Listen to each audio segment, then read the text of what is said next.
오늘 본문의 말씀은 다윗이 이스라엘 12지파의 왕이 되어서 이제 수도를 헤브론에서 예루살렘으로 옮긴 이후에 행적에 대해서 말씀하고 있습니다.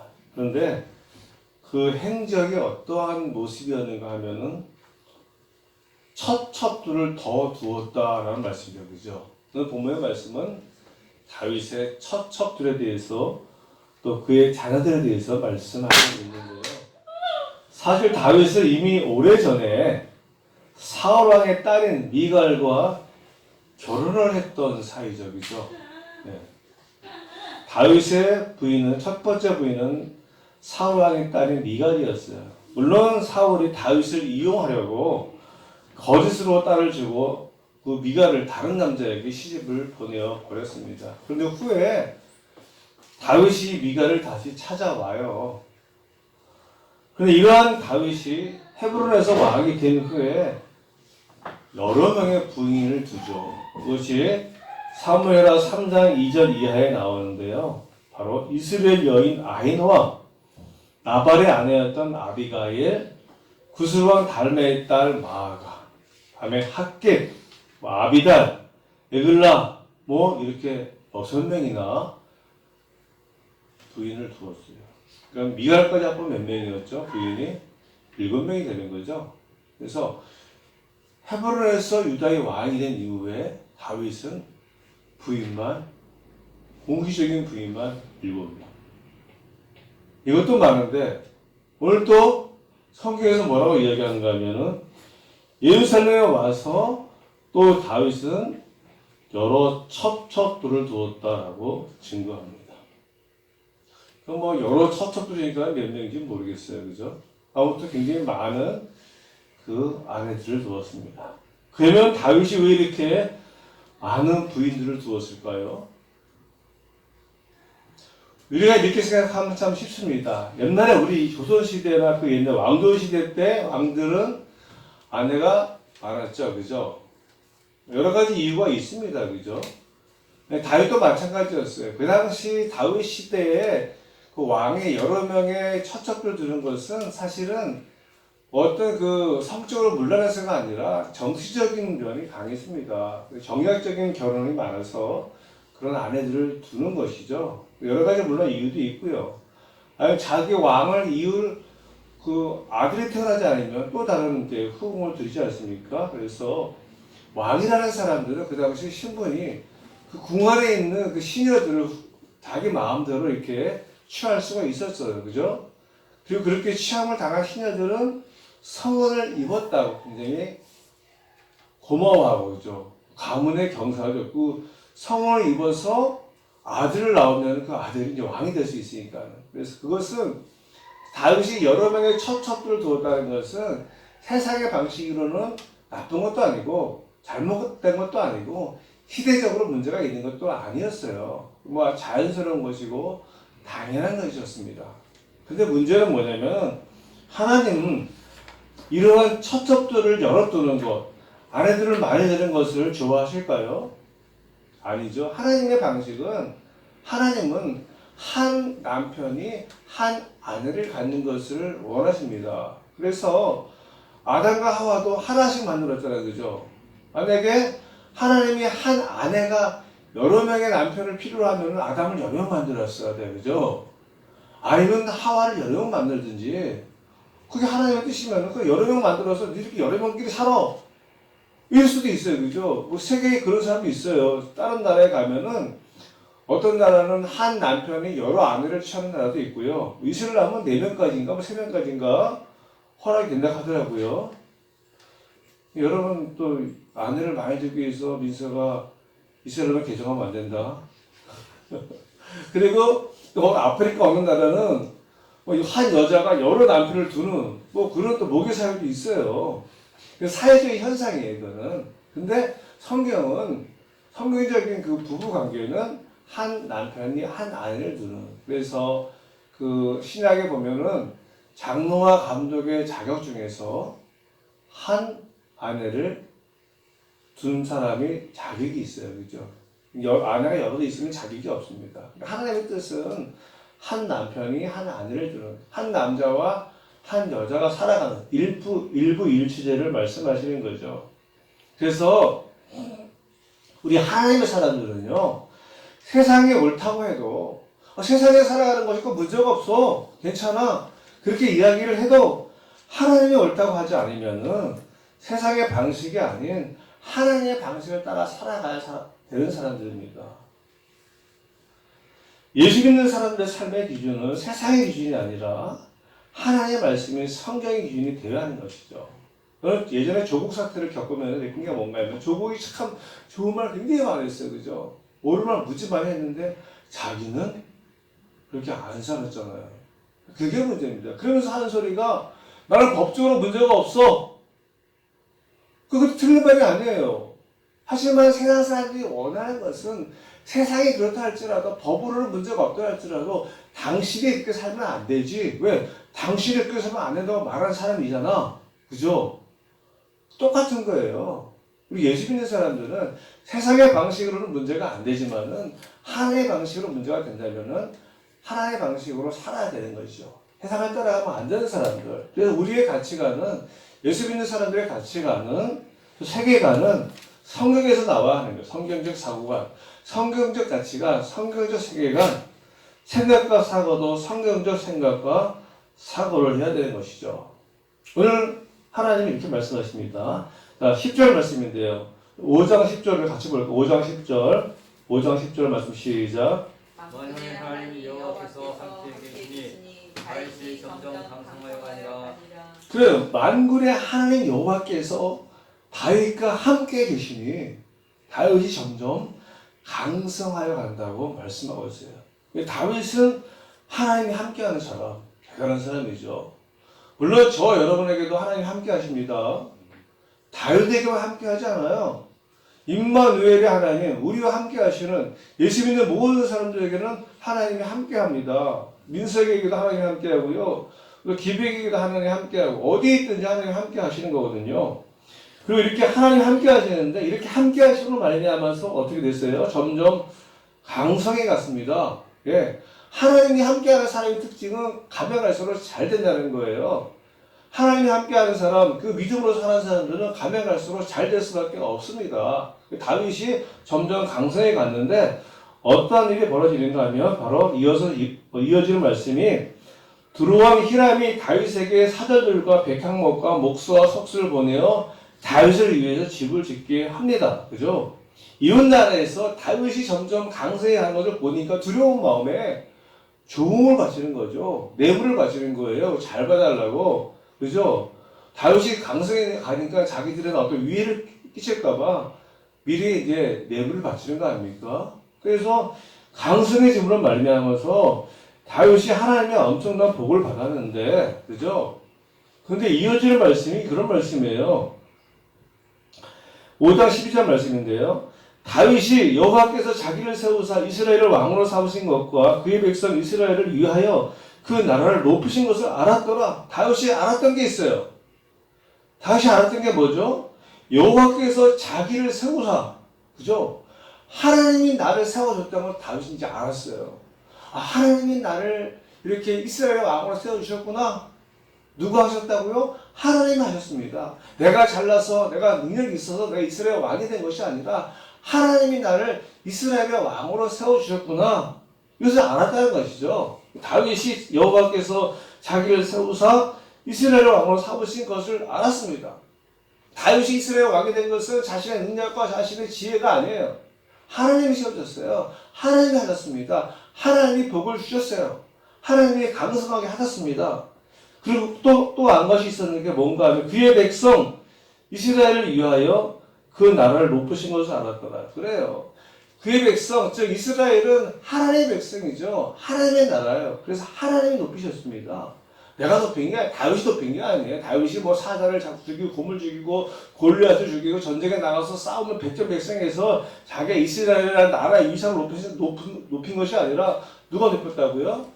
하나님이 높였다는 것이죠. 자기가 왕이 된 것도 하나님의 은혜고 이스라엘이라는 나라가 높아진 것도 하나님의 은혜. 다윗은 확실히 아는 건 뭐냐면 이 모든 은혜는 하나님이 하셨다. 하나님의 축복이다. 이것을 알았다는 것이에요. 이렇게 나와 있는데 그 뒤에 이어지는 말씀이 어떤 말씀입니까? 다윗이 첩첩을 열어두었더라. 그게 이상한 거예요. 하나님의 은혜와 하나님의 복을 받았으면은 세상의 방식에 따라 살아갈 것이 아니라 하나님의 방식에 따라 살아가야 되는데 다윗의 이런 마음이 좀 부족했던 모양이에요. 정말 하나님을 신뢰하면은 내가 아냐면 하나더도 주변의 다른 나라들과 어떤 첩을 그 다른 나라의 그 공주들을 내 안으로 받아들여서 그런 정치적인 관계를 갖는 것이 아니라 내가 하나님을 신뢰하고는 말미암아서 그런 두려워하지 않을 수 있잖아요, 그죠? 그 하나님의 방식을 따라야 되는데 다윗은 세상의 방식을 따랐습니다. 이런 하나님의 놀라운 은혜와 복을 받았음에도 불구하고 다윗이 여러 첩첩들을 두었다고 성경에 증거한 이유가 있습니다. 그 첩첩들을 쫙 두어서 다윗이 잘 됐습니까?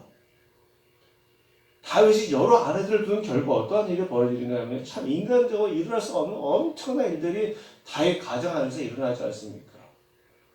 또 부인이 막 10명 이상 되는데 그 이복 형제들이 많잖아요. 그 이복 형제들 간에 성폭행 사건이 일어나죠. 그죠? 이복 형제들 간에 성폭행 사건이 일어나고 이 성폭행 사건이 일어나므로 말미암아서 또 이복 형제들 간에 또 살인 사건이 일어납니다. 물론 배가 같은 배가 아니라 다른 배 형제들끼리 서로 죽고 죽이는 일이 벌어지죠. 그래서 그 다른 형제를 죽임으로 말미암아서 그 죽인 사람이 압살롬이라는 인간인데 도망가잖아요. 도망갔다가 다윗이 보고 싶어 하니까 다시 돌아왔어요. 돌아왔는데 이 인간이 좀 회개하면서 잘 살아야 되는데 이 아버지한테 반역을 일으켜가지고 지가 왕이 되려고 아버지와 아들 사이도 전쟁이 일어납니다. 이것이 얼마나 가슴 아픈 일이에요. 부자 간에 저도 이제 아버지잖아요. 부자 간에 아버지와 아들 사이에 그런 갈등이 일어나면 정말 힘들어요. 아버지의 마음이. 우리 지영이 놈이 작년에 부산 가는 그걸로 말미암아서 우리 집사람하고 저하고 그냥 몇 달 사이에 몸무게가 쫙 빠져버렸어요. 다윗의 마음이 얼마나 힘들었을까요? 자기에게 반역한 그 아들. 그 결국은 다윗이 쫓겨가요, 아들 때문에. 나중에 결국 압살롬이 죽임을 당하는데요.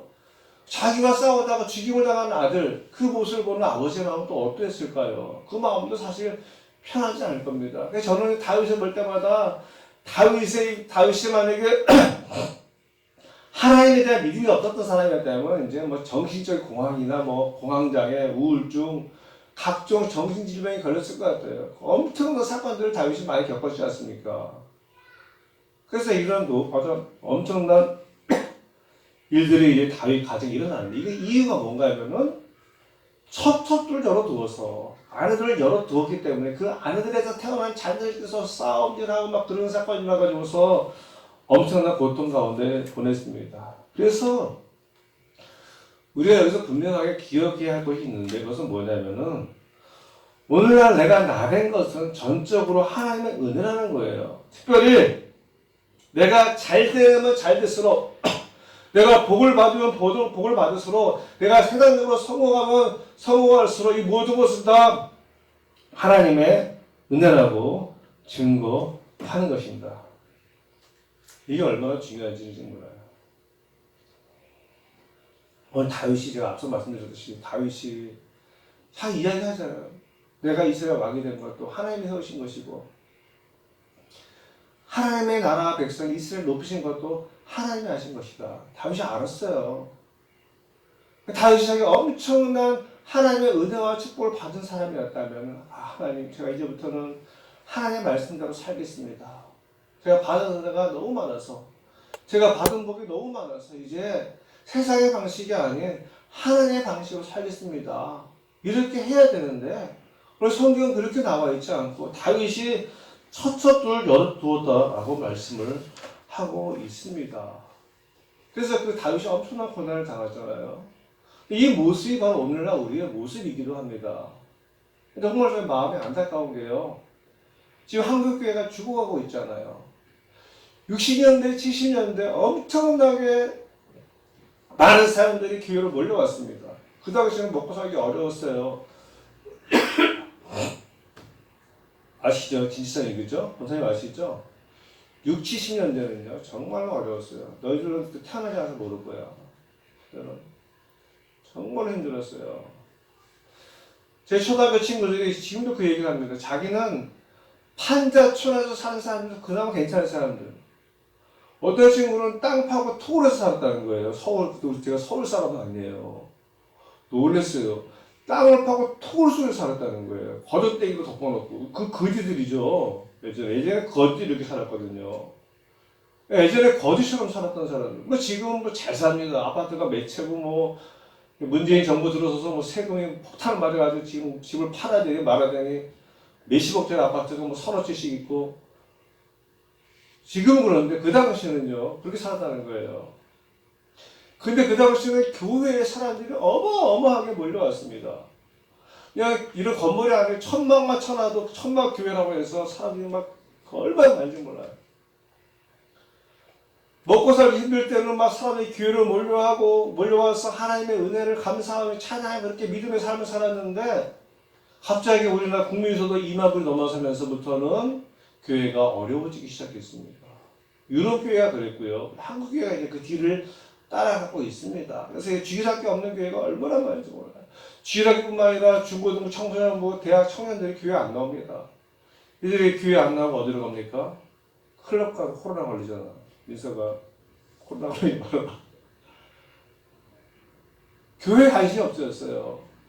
잘 먹고 잘 살수록 하나님의 은혜, 내가 잘낸 것은 다 하나님의 은혜야. 잘 살 수 있는 것은 하나님 우리에게 복을 주셨어. 하나님께 감사하면서 또 교회에 와서 하나님 원하는 삶을 살아야 되는데 그러는 것이 아니라 세상으로 나가는 것이죠. 다윗처럼.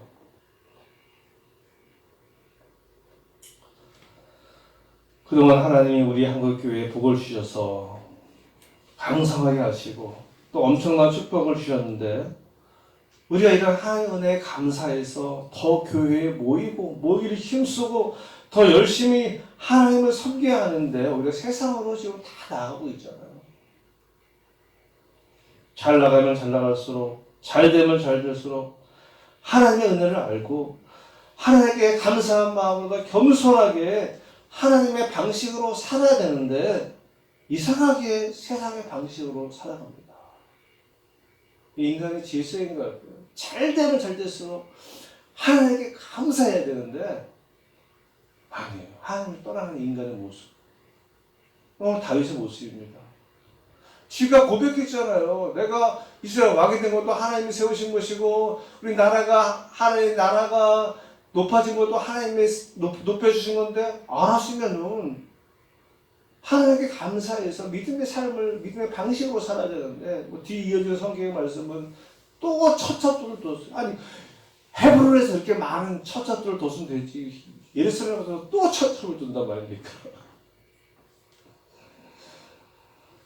우리 믿는 사람들에게 성공이라는 것은요 세상 사람들의 성공 논리와 다릅니다. 믿는 사람들에게 성공이란 하나님의 말씀을 따라서 하나님의 방식으로 살아가는 삶이 성공한 삶이에요. 재영이가 특정 부서로 입대했는데 특정 부서가 세상에서 지위가 높습니까? 높지 않죠. 부사가 아니고 이렇게 세상에서 인정받는 그런 직업이 아니잖아요. 그래서 제가 이제 장기 출신이니까는 제 아들이 특정 부사로 지원해 갔다니까 주변 동기들이 이렇게 많은 친구들이 있어요. 아, 목사님 왜 부사관으로 보냈어요? 장기로 보내지. 그래도 특정 부사관 고생하는데 이런 친구들이나 후배들이 있습니다. 물론 그들의 말이 맞아요. 세상적으로는요. 틀린 말이 아니에요. 기왕이면 장교를 가고 장교도 ROTC보다도 뭐 사관학교 나와서 장교를 가면은 자랑스럽잖아요. 그죠? 우리 아들이 육사 나왔어. 장교 소위 인간했어. 이거 자랑할 수 있는데 우리 아들이 특정 부사관으로 인간했어. 이거 누가 자랑합니까? 세상에서는 그래요. 그래서 부사관으로 가는 것보다 장교를 가는 것이 세상에서 알아지고 세상에서 인정을 받고 대학도 뭐 이름 없는 지방대학에 가는 것보다 스카이, 우리 아들 요번에 스카이 갔어. 그죠? 우리 수영이가 갈지 모르겠는데. 이것이 세상에서 말하는 성공의 방식이죠. 그죠? 세상 사람들이 말하는 성공이에요. 그런데 하나님은 이러한 사람을 알아주는 것이 아니라 믿음의 사람을 알아줍니다. 믿음의 사람들. 세상에서 아무리 성공해도 믿음이 없으면요, 실패한 사람이에요. 믿음 없이 세상에서 잘 되고 복 받고 성공하는 것만큼 심연적인 불행은 없어요. 왜냐하면요, 내가 믿음도 없는데 하는 일마다 잘 돼. 막 돈도 많이 벌고 사회 지위도 높아지고 권력도 생기고, 이 사람한테는 하나님이 필요 없어요. 그래서 세상에서 예수를 믿기 가장 어려운 사람 중에 한 사람이 어떤 사람인가 하면은 바로 자수성가한 사람이에요. 자수성가한 사람들 전도하기 어렵습니다. 이 사람들은요, 자기야 뭐든지 다 할 수 있다고 생각하는 거예요. 자수성가했기 때문에. 그래 전도하기 쉬운 사람들, 세상에서 인정받지 못하고 알아주지 않고 힘들고 어렵게 살고 이리 채고 저리 채고 막 그렇게 살아가는 사람들은요, 전도하기 좀 쉬워요. 그런 사람들 세상에서 믿을 게, 의지할 게 아무것도 없거든. 세상에서 믿을 게 없고 의지할 게 없으니까 하늘만 바라보잖아요. 그래서 우리나라가 60, 70년대 왜 그렇게 교회가 부흥했는가 하면은 세상에서 희망이 없으니까 하늘만 쳐다보는 거예요. 근데 원래는 세상에는 희망이 없어요. 근데 요즘은 세상적으로 물질적으로 막 풍요롭게 사니까는 세상에 있는 것처럼 착각하며 살아가는데요. 그렇지 않습니다. 코로나 한 방에 그냥 세상에 맛이 가버리잖아요. 코로나 한 방에 지금 전 세계가 난리잖아요. 세상에 뭐가 믿을 게 있고 세상에 뭐가 있습니까? 한 방에 갑니다. 결국 그런 사람들이 하는 말이 있어요. 예수 믿는 사람들은, 하나님 믿는 사람들, 신을 믿는 사람들은 자기 의지가 약해서 그래. 자기의 의지가 약하니까는 절대적인 의지를 하는 거야. 뭐 안 되는 게 있어. 안 되면 되게 하면 되지. 안 되면 안 됩니다. 저희 너희 옛날 부대가 안 되면 되게 하라. 특전 부대 용사들아. 근데 제가 살아보니까는 안 되는 거 있어요. 안 되는 게 널렸습니다. 뭐 안 되는 걸 되게 합니까? 안 되는 걸 되게 할 수 있는 능력이 우리한테 없어요. 안 되는 건 안 되는 거예요. 안 되는 게 되는 거는 되는 일이기 때문에 되는 겁니다. 인간이 되게 할 수 있는 일이 없어요. 저는 지영이가 특정 부사관에 합격한 것도 물론 감사합니다. 뭐 2달 준비해서 갔으니까요. 어떤 고등학교 보니까 그 고등학교 학생이 특정 부사관 지원에 합격했는데 현수막을 쫙 그려놨더라고. 봤니? 기대가 현수막. 특정 부사관 합격 2기배 이렇게 학교에다 딱 그려놨더라고. 근데 저희 우리 교회에다가 건널까 특정 부사관 합격 김재현 건널까 농담이고요. 아무튼 특정 부사관 합격은 감사하지만은 무엇보다 제가 기쁘고 감사했던 건 지영이가 훈련받는 과정 속에서 군정으로 지원했다는 말이에요. 지영이 때문에 우리 부부가 힘들었는데 이것 때문에 우리가 큰 위로를 받았습니다. 지영이를 전화해가지고 제가 군종 지원했잖아요. 군종. 근데 군종 병가가 있어요. 아예 군종 병가를 간 사람들은 그나마 좋아. 보직이 좋은 거야. 근데 얘는 군종 병가가 아니라 훈련소에서 훈련 받으면서 군종 일을 같이 겸하는 거예요.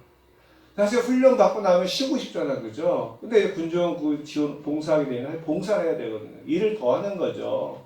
그러니까 빡빡한 훈련 일정 가운데 자기가 군종을 지원했다는 것은 무엇을 이야기합니까? 우리 지영이한테 믿음이 있다는 것이죠. 그래서 참 감사했어요. 특정 부사관 합격한 것은 뭐 그렇다 할지라도, 얘네 군대 가서 군종을 지원하다니. 그래서 그게 얼마나 우리 부부는 기쁘고 감사했는지 말입니다. 제가 우리 아들들에게 바라는 것은요, 세상에서의 성공이 아니라 하나님 안에서의 성공이에요. 이게 정말 중요합니다. 그걸 제 주부 칼럼에도 넣어놨는데 이런 예화가 있어요. 한 호주 여성이 우수한 성적으로 학교를 졸업한 후에 누구나 취업하고 싶어하는 좋은 은행에 들어갔다고 합니다. 주부에 나와 있어요. 처음에는 평생 먹고 살 걱정 없는 좋은 직장에서 엘리트의 길을 걷는 자신이 대견하고 자랑스러웠지만 매일 반복되는 똑같은 일만 하면서 한평생을 보여야 한다고 생각하니 인생이 너무 재미없고 무의미하다는 생각이 들어서 이 친구가 고민 끝에 직장을 그만두고 새로운 꿈을 찾기 위해 여행을 떠났다고 합니다. 여행을 하다가 돈이 떨어졌어요. 그래서 그 친구가 생활비와 여행 경비를 벌기 위해서 노인 전문 요양병원에서 병 간호를 하는 일을 했다고 합니다. 그리고 여행에서 돌아온 이후에 그녀는 음악에 관심을 가지게 되어서 작곡 공부를 시작했는데요. 그 틈틈이 여행의 경험을 토대로 노인 돌보는 일을 계속했다고 합니다. 상냥하고 부침성이 좋았던 그녀에게 사람을 편하게 해준 재능이 있어서 많은 노인들이 묻지도 않은 자기들의 평생 살면서 후회되는 일들을 그 여성에게 했다는 거예요. 내가 평생 몇십 년을 살았는데 야 이건 정말 후회가 되더라. 그런 이야기를 이 여자분에게 했는데 그 듣다 보니까는 많은 부분들이 겹치는 부분이 있다는 것이죠. 그 어르신들이 평생 후회되는 일들이 무엇인가 그래서 그걸 적었답니다. 그게 5가지인데요. 이 책이 베스트셀러가 되었다는데 5가지가 뭔가 하면요. 전 의외예요. 나는 내 자신에게 정직하지 못했다. 정직하지 못하게 살았다. 자신에게도 정직이 중요하죠. 정직하지 못한 것에 대해서 후회하는. 그래서 우리 아들들에게 제가 이야기해요. 정직해라. 목에 칼이 들어와도 정직해라. 정직하지 못한 걸 후회하고요. 두 번째는 일에 너무 많은 시간을 써버린 거. 가족과 함께하는 시간보다도 일에 너무 시간을 써버려. 그래서 그것도 중요하죠. 가족과 갖는. 그러니까 일 때문에 일에 중독돼서 일에 파묻혀 사는 삶은 그게 아니라 가족과 함께하는 시간을 많이 갖는 거. 우리 지우지하고 우리 연평도 마찬가지겠지만 이게 마음이 있을 거예요. 이 가족과 함께하는 시간을 많이 갖는. 저도 마찬가지예요. 우리 아들들에게 제가 이제 하는 말이 있는데 너희들이 장가가도 1년에 한 번은 꼭 부모와 함께하는 시간을 갖자. 이거 알기 때문에 그래요. 인생을 살아보니까 이게 얼마나 중요한 것인지. 이게 후회된다는 것이죠. 가족과 함께하는 시간보다 일을 너무 많은 시간을 투자했다는 거예요. 이게 후회스럽다는 거예요. 세 번째는 내 감정을 주위에 솔직하게 표현하지 못하며 살았다.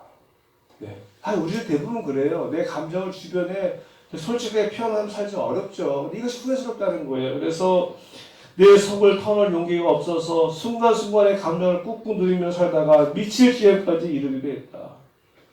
그래서 화가 나면 화가 나는 대로. 더욱 중요한 것은 사랑한다고 말해서 할 사람에게 사랑한다고 말하지 못했고 용서를 구해야 할 사람이 용서를 빌지 못했다. 이런 감정들을 잘 표현하지 못했던 것. 네 번째는 친구들과 연락하며 살았어야 했다. 그래서 다들 죽기 전에 이렇게 얘기한다. 그 친구 이기백을 꼭 한 번만 봤으면. 친구 관계가 정말 중요해요. 그래서 우리 오중에 보시는 분들도 계속 이야기하는데 니들이 뭐 줬던 싫던 7년 동안 같이 보냈기 때문에 그 관계가 참 중요하다. 아들들에게도 이야기하는 너희가 지금 만나고 있는 사람들이 중요한 사람들이다. 그 사람들이 얼마나 중요한지 몰라요. 지금 제가 이제 나이 60인데요. 지금 친구들이 그런 고민들을 합니다. 나이를 먹을수록 주변에 친구들이 없으면 이 사람들이 막 그냥 불안해하는 거예요. 그래서 제가 시골로 내려간다고 하니까 한 친구고 자기가 시골로 내려가면은 지금까지 만났던 모든 친구들과 관계가 끊어질까봐 두려워서 시골로 못 내려간다는 거예요. 친구 관계가 참 중요합니다. 친구들과 연락하며 살았어야 했다. 어떤 친구는 전화가 와요. 몇 년 만에. 자기가 이제부터 연락하며 살기로 했다고. 나이를 먹으니까 이제 친구의 중요성을 아는 것이죠. 마지막은 행복은 결국은 내 선택이었다. 예. 훨씬 더 행복한 삶을 살 수 있었는데 추락을 두려워해서 변화를 선택하지 못했고 튀면 안 된다고 생각해서 남들과 똑같은 일상을 반복했다. 그래요. 결국 행복은 자기 선택이라는 거. 자기가 어떻게 할 것인가 자기가 선택하는 거예요. 불행한 삶을 살 것인가 행복한 삶을 살 것인가 선택은 자기에게 있다는 것이죠. 근데 더욱 놀라운 사실이 있어요. 더욱 놀라운 사실은 뭔가 하면은 우리가 살면서 가장 많이 하는 말들 돈을 더 벌어야 했는데 이런 후회 없다는 거예요. 내가 돈을 더 벌었어야 했었는데 내가 돈을 좀 못 벌었어. 이런 후회하는 사람이 없었다는 것이죠. 우리가 평소에 가장 많이 추구했던 그런 부분들에 대해서 후회하는 사람은 한 사람도 없었다는 거예요. 배불 같은 집에서 한번 살아봤으면 이런 것도 없었고, 고급차 한번 타봤으면 이런 사람도 없었고, 애들을 더 엄하게 키워서 우리 애들이 다 잘 됐어야 하는 이렇게 후회하는 사람도 없었고, 그래서 살아가면서 정말 중요한 것이 무엇인지 우리가 아는 게 필요하다는 것이죠. 사람들은 뭐 좋은 대학교 가서 좋은 직장 잡아서 돈 많이 벌고 이런 것에 관심이 있는데 이것이 행복하지 않다는 거예요. 이거 성공의 관점이 아니라는 것이죠. 그래서 믿음의 사람들은요, 이러한 것을 추구하거나 따라가는 사람들이 아니죠. 오히려 잘 되면 잘 될수록, 내가 성공하면 성공할수록, 복 받으면 복 받을수록 이런 것들을 따라가 이런 것들을 추구하는 것이 아니라 하나님의 은혜에 감사해서 세상을 따라가는 것이 아니라 더욱더 겸손한 모습과 마음으로 하나님을 섬기고 하나님의 방식을 따라 살아가는 사람들, 이렇게 살아가는 사람들이 진정으로 성공한 사람들이에요. 그래서 예수 믿는 사람들과 예수 믿지 않는 사람들 완전 생각이 완전히 다릅니다. 제 주변에 예수 믿지 않는 친구를 만나면 사람 너무 좋아. 다 좋은데 그 친구를 얘기가 다 좋은데 우리 아파트가 몇 평이고 뭐 차가 뭐고 뭐 내가 무슨 어떤 사람들과 인맥이 있고 그게 뭐가 중요해요. 더 중요한 것은 그런 것들을 가지고 내가 어떻게 사용하고 있느냐 하는 것이 중요한 것이죠. 그죠? 노블리스 오블리자라는 말 쓰지 않습니까? 공부해서 남주자. 이게 다 성기적인 사고방식이에요. 제가 얼마 전에 어느 학교 앞에 써있는 문구를 봤는데 거기 이런 문구가 있더라고요. 다른 사람이 잘 되기를 바라는 사람은 이미 잘 된 사람이다. 정말 좋은 생각이에요. 다른 사람이 잘 되기를 바라는 사람, 이미 잘 된 사람. 그렇죠. 이런 마음 갖기 쉽지 않거든요. 사촌이 땅을 사면 배가 아픈데 다른 사람이 잘 되는 것을 보면서 잘 되기를 바라는 사람은 없습니다. 근데 이런 마음을 갖는 게요. 우리가 잘 되면 잘 될수록 목에 기부수를 하고 어깨에 힘을 주는 것이 아니라 노블리스 오블리주의 마음으로 희생과 성민과 배려의 마음으로 섬기며 살아가는 거, 그죠? 이게 예수 믿는 사람들의 모습이에요. 이게 하나님의 방식입니다. 근데 예수 믿는다고 하면서도 자꾸만 세상의 방식을 따라가는 거예요. 다윗처럼. 그럼 결국 파멸이죠. 파국이죠. 가정이 파괴되는 겁니다. 예수 믿는 사람들은요, 여러분 성공하세요. 돈도 많이 벌고요. 잘 되세요. 근데 중요한 것은 그것을 가지고 어떻게 사용하느냐 하는 것이죠. 이제 말씀을 맺겠습니다. 우리 하나님의 사람들은 돈 벌어서 갑질하고 권력을 잡아서 국민들을 기대지 취급하고 말로는 국가와 민족을 위한다고 하면서 당대당락과 사리사욕을 채우기 위해서 살아가는 사람들이 되어서는 안 되는 것이죠. 오히려 잘 되면 잘 될수록 성공하면 성공할수록 하나님께 감사한 마음을 가지고 더 낮은 자세로 겸손한 모습으로 이웃과 사회를 섬기면서 하나님의 방식으로 살아야 하는 사람들, 이게 바로 믿음의 사람들이에요. 바라기는 오전교회 들은 모든 성도들이 하나님의 복을 받기를 원합니다. 그걸 말씀하신 다윗처럼 갈수록 강성해져가는 여러분 되시기를 바랍니다. 강성해져서 하나님의 방식으로 하나님과 세상을 섬기는 귀한 믿음의 사람으로 살아가시길 간절히 소원합니다.